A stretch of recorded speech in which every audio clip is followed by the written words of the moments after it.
El empresario conservador Nasri Asfura es declarado como vencedor de las elecciones presidenciales en Honduras tras un prolongado conteo de votos que se extendió por casi 3 semanas. Con esta noticia comenzamos el informativo en Deutsche Welle. Yo soy Carol Guerrero, los saludo desde Berlín. Arrancamos con titulares. Líderes de todo el mundo felicitan a Nasri Asfura luego de ser declarado vencedor de las elecciones presidenciales en Honduras. Sin embargo, desde el oficialismo se habla de imposición extranjera. En Venezuela, varias ONGs confirman la liberación de decenas de personas que fueron detenidas tras las controvertidas elecciones presidenciales de julio de 2024, en las que Nicolás Maduro se proclamó vencedor. Un triunfo que desconocen 14 países del continente americano. Desde el Vaticano, el Papa León XIV habló sobre la difícil situación de los palestinos y sobre la guerra en Ucrania al celebrar su primera Navidad como pontífice. En su mensaje hizo un vehemente llamado por la paz en el mundo.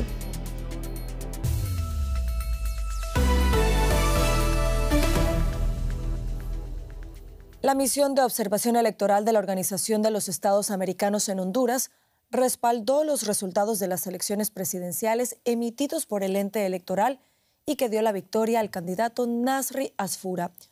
Según la misión, los datos declarados reflejan la voluntad ciudadana y no se identificaron elementos fraudulentos determinantes.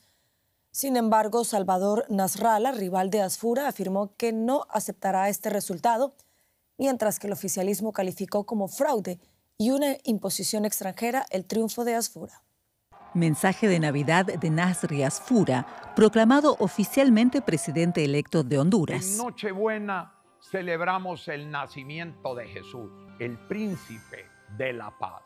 Y su llegada nos recuerda que el amor es más poderoso que cualquier división. Tras 3 semanas de incertidumbre, el Consejo Electoral anunció la victoria de Asfura el día de Nochebuena. Los seguidores de Tito Asfura celebraron el éxito del exalcalde de Tegucigalpa. Papi es el hombre que Honduras necesita. Papi, Nasri Asfura. Su principal rival, el también derechista Salvador Nasralla, rechaza el resultado y habla de navidades tristes. Según el escrutinio oficial, Asfura ganó con apenas 27.000 votos de ventaja, menos de un 1%. No voy a aceptar un resultado construido sobre omisiones. No es mi forma de vida. Aceptar eso sería traicionar la confianza de quienes votaron, y yo no vine a la política en 2011 para mirar hacia otro lado y hacerme el papo cuando las cosas andan mal. Los problemas técnicos del recuento alimentaron las sospechas de injerencia política. Los contratiempos surgieron inmediatamente después del cierre de las urnas el 30 de noviembre. Hubo problemas técnicos, denuncias de fraude y acusaciones de injerencia estadounidense. El presidente Trump apoyó públicamente a Asfura y amenazó con retirar el apoyo a Honduras si no ganaba. Unos días después de que comenzara el recuento de votos, publicó en su plataforma Social Truth una advertencia de que habría un infierno que pagar si se revertía la estrecha ventaja de su candidato.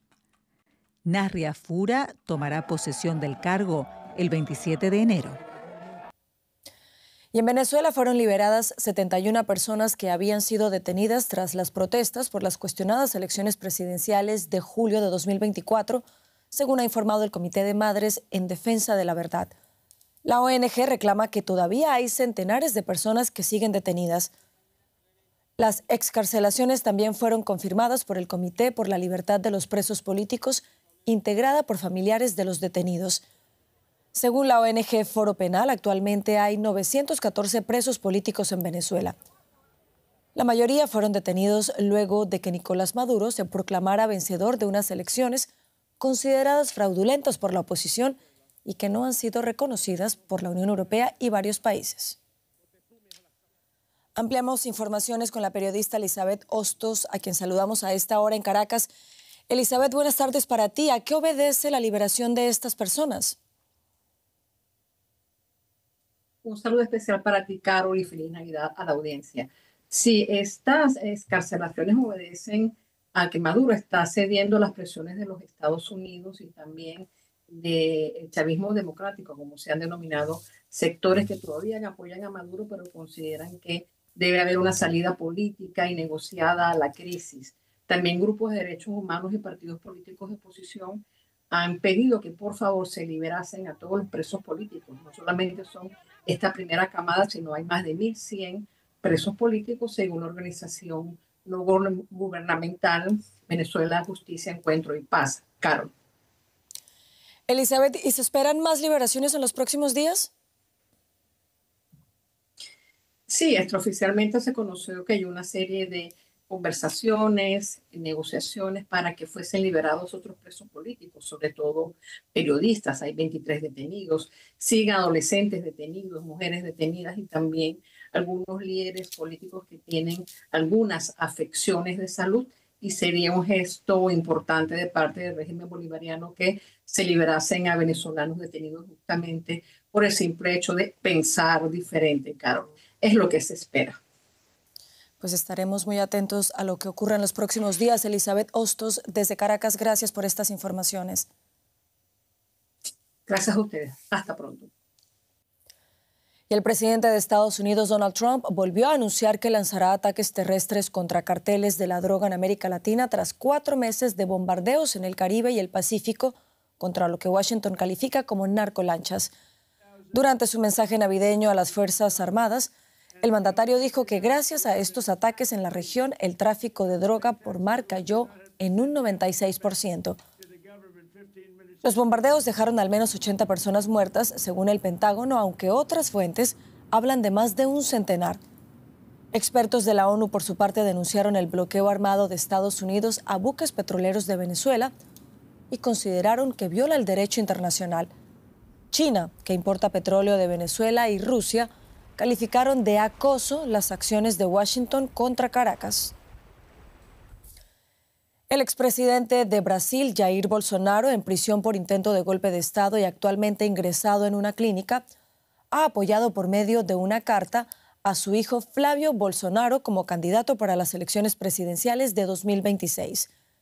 El actual senador Flavio Bolsonaro se enfrentaría en dichos comicios al actual gobernante, el progresista Luiz Inácio Lula da Silva, quien ya gobernó Brasil entre 2003 y 2011 y quien ha anunciado su intención de ser reelecto el año próximo.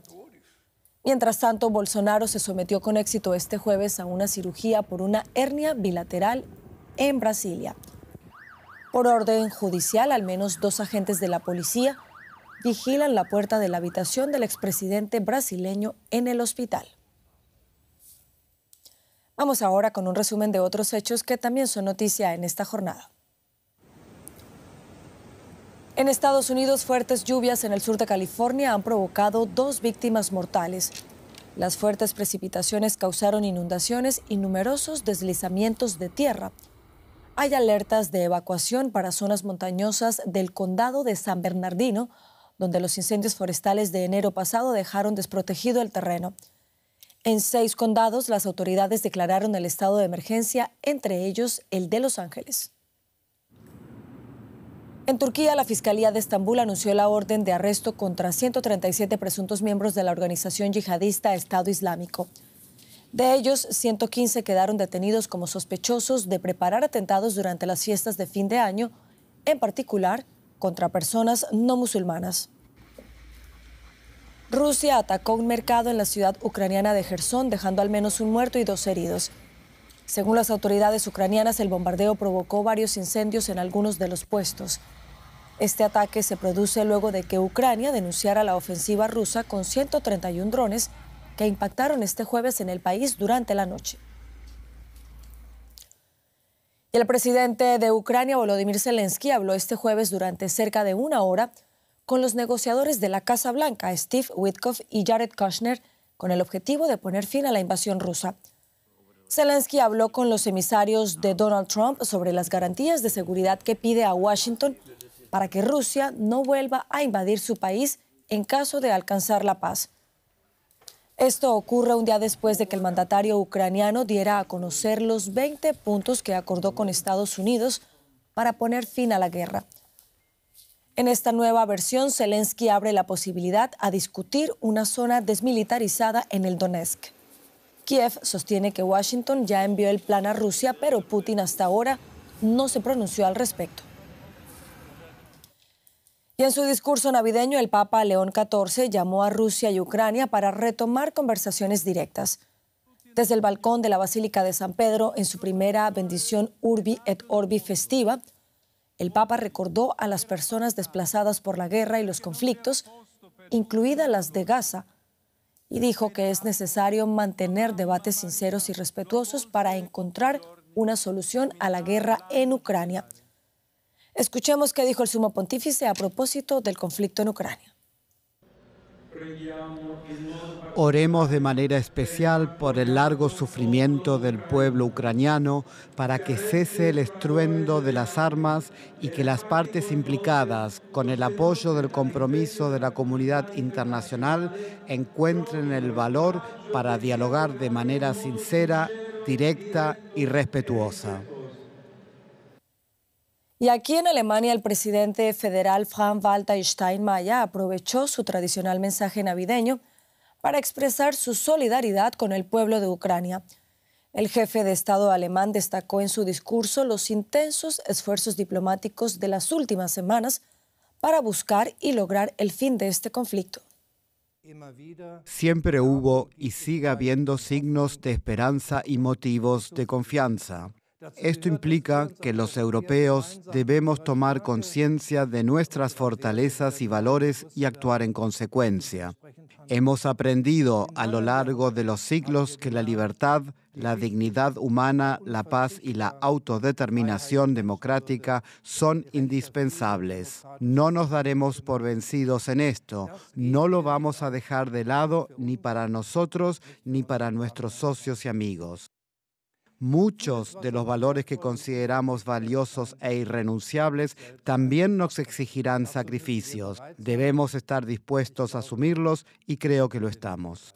Sorprendía a Steinmeier con su discurso navideño más cargado de simbolismo desde que es jefe de Estado, y eso que este es ya el 9º. ¿Qué sería de la humanidad sin la Navidad? Empieza preguntándose el presidente, que recurre una y otra vez a la metáfora de la luz que triunfa sobre la oscuridad, la luz como esperanza, la oscuridad que lleva desde lo más personal, una enfermedad, la pérdida de un ser querido, a lo más colectivo, como las guerras o la incertidumbre ante un futuro incierto. Solo ha puesto nombre y apellido al conflicto en Ucrania, eso sí, para referirse a una renovada esperanza de paz ante las últimas conversaciones, que aún así reconoce muchos siguen mirando con escepticismo, pero en las que dice Europa ha vuelto a hacer prevalecer valores necesarios como la libertad, la dignidad humana o la democracia. Ucrania, además, como ejemplo de otros conflictos que inquietan a la sociedad alemana y a las sociedades en general, una referencia velada también muy seguramente a ese otro gran conflicto internacional. Hablamos de la situación en los territorios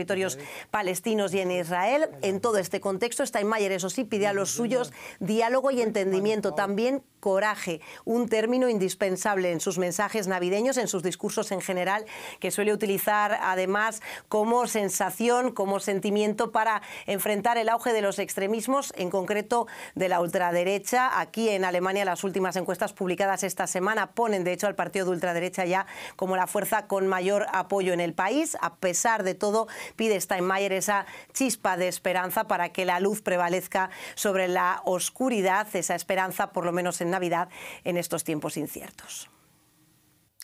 Y continuamos acá en Berlín porque un grupo de valientes nadadores ha vuelto a participar en el tradicional baño de hielo navideño. Ataviados con gorros de Papá Noel, los miembros del Club de Natación en Hielo Berlin Seals se adelantaron en las aguas del lago Oránquese para el tradicional chapuzón.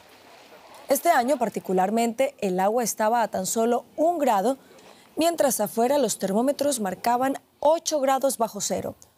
Los participantes continúan así con una tradición de más de 40 años que concluye entonando villancicos y bebidas calientes.